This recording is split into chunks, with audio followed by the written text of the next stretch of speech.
자, 우리 이제 두 번째 한번 살펴보겠습니다. 두 번째는 기업의 역할 먼저 살펴보도록 할게요. 우리 이제 기업에 관해서 살펴보도록 하겠습니다.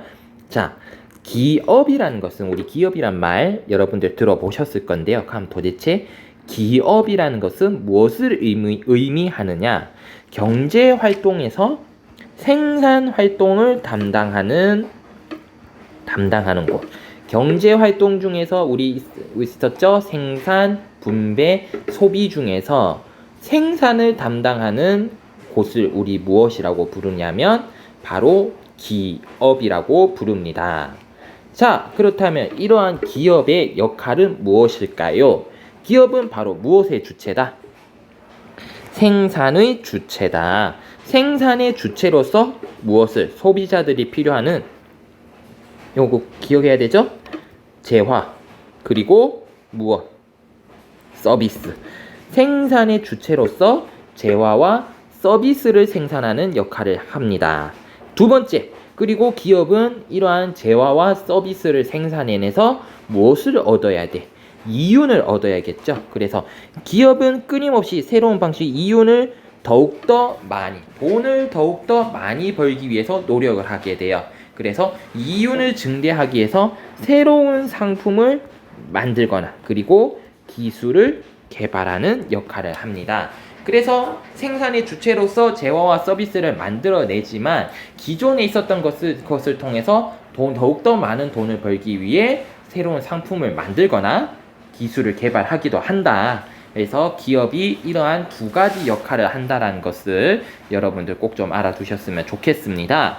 자, 그렇다면 기업은 왜 필요한가? 요거 중요하겠죠? 우리 아까 경제 주체들 사이 관계 그림을 한번 잘 보시면 기업은 일단 가게에게 생산 요소를 제공한 대가로 무엇을? 소득이라는 것을 제공한다. 그렇기 때문에 경제 활동이 이루어지기 위해서는 이 기업이 가게에게 적절한 소득을 제때 주어야겠죠. 그래서 가게에게 소득을 제공하고요. 자, 그리고 각종 세금을 제공합니다. 어디에? 정부에게. 각종 세금을 정부에게 제공을 해서 국가 재정이 어떻게 한다? 이바지한다. 그래서 정부는 이것을 통해서 무엇을 생산해내? 바로 그렇죠. 공공재라는 것을 생산해내죠. 자, 그래서 기업이 필요한 이유는 첫 번째, 가계의 소득을 제공을 하더라. 두 번째, 각종 세금을 정부에게 제공해서 국가 재정에 이바지하게 하고 그리고 정부가 무엇을 생산해내게 해준다? 공공재라는 것을 생산하게 하는 역할을 하기 때문에 기업이란 것은 반드시 필요하다라는 거 알아두셨으면 좋겠습니다. 자, 그렇다면 우리는 기업의 사회적 책임 계속해서 한번 알아보도록 하겠습니다. 그러면 기업은 경제가 돌아가기 위해서 생산 활동에 있어서 큰 역할을 하고 있다라는 것을 우리 알 수가 있었습니다. 그렇다면 이러한 기업이 단순히 이윤 추구를 떠나서 우리 사회의 하나의 구성 요소이기 때문에 그에 관한 그 기업의 활동에 관한 기업도 책임을 지어야 되는데요. 책임을 가져야 되는데 우리 이것을 기업의 사회적 책임이라고 부릅니다. 자, 그렇다면 기업은 이러한 사회적 책임을 통해서 어떻게 행동을 해야 되냐면 바로 사회 전체의 이익에 부합하도록 의사결정을 해야 됩니다. 즉, 기업의 활동을 하고 의사결정을 하는 것은 단순히 기업의 이윤만을 추구해서는 안 되고 어떻게 해야 된다? 기업의 이윤도 추구하지만 사회 전체의 이익, 공공의 이익에 맞도록 기업은 행동을 해야 되고 의사결정을 내려야 된다라는 겁니다.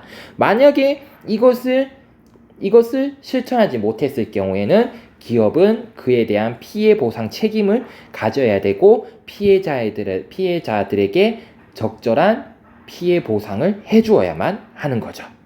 그래서 이러한 기업의 사회적 책임이 중요해지게 되는 이유는 무엇이냐? 바로 요 점 때문입니다. 기업의 활동이 사회적으로 큰 영향을 미치고 있기 때문입니다.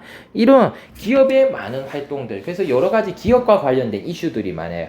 기업의 뭐 예를 들어 얼마 전에 작년인가요? 몇 년 전에 있었던 뭐 가습기 살균제 문제, 아니면 기업에서 낙동강 패널 사태, 뭐 이런 것들이 있습니다. 이러한 기업의 이익을 위한 활동이 결국에는 주민들, 국민들에게, 이것을 이용하는 시민들에게 피해를 입히고 있다는 거죠.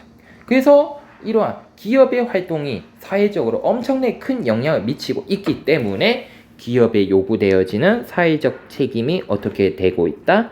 점점 커지고 있다라는 것을 여러분들 알아두셨으면 좋겠습니다. 그래서 기업도 이제 단순히 기업의 이윤만을 위해서 존재를 하는 것이 아니라 사회 전체의 이익을 위해서 존재를 해야 됩니다. 마지막으로 우리 한번 기업가 정신이라는 거 한번 알아보도록 할게요.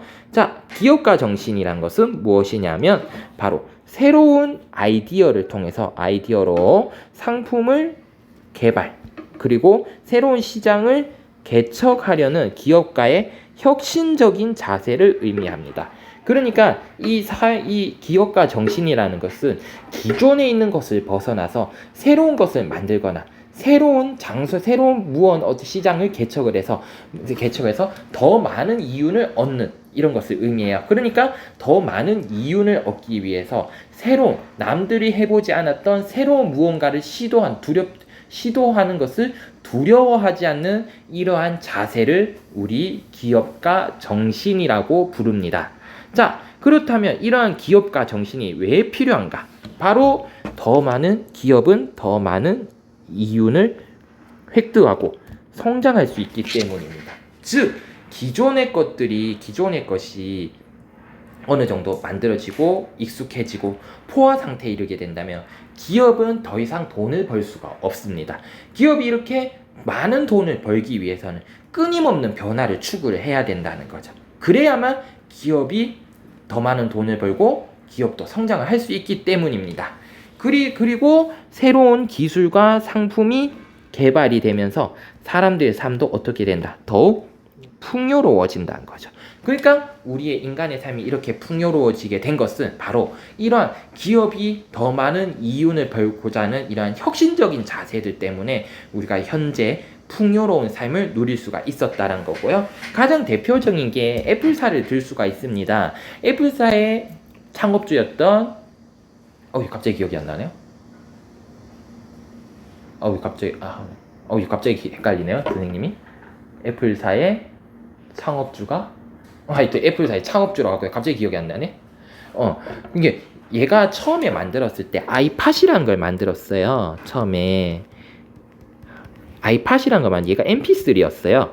이 MP3가 디자인이라든지 애플사에서 MP3를 아이팟이란 MP3를 만들었는데요. 이게 디자인이나 이런 것들이 굉장히 좋았단 말이에요. 그러니까 이걸 어떻게 생각했냐면 여기다가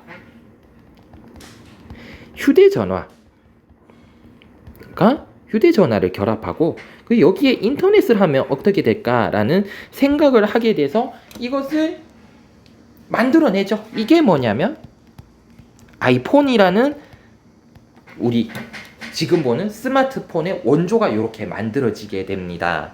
자, 이렇게 이거를 결합하면 어떨까? 그러한 호기심과 변화를 두려워하지 않는 자세로 만들어진 게 이 아이폰이고, 이 아이폰이 어떻게 됐다?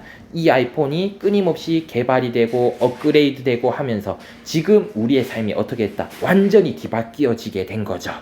이러한 우리의 삶이 완전히 뒤바뀌게 되어진 아이폰을 통해서 이렇게 우리의 삶이 완전히 뒤바뀌어지게 된 것은 무엇 때문이다? 바로 이러한 변화를 두려워하지 않는, 새로운 것을 무서워하지 않는 바로 이러한 기업가 정신 때문이다 라는 거 우리 알아두셨으면 좋겠습니다.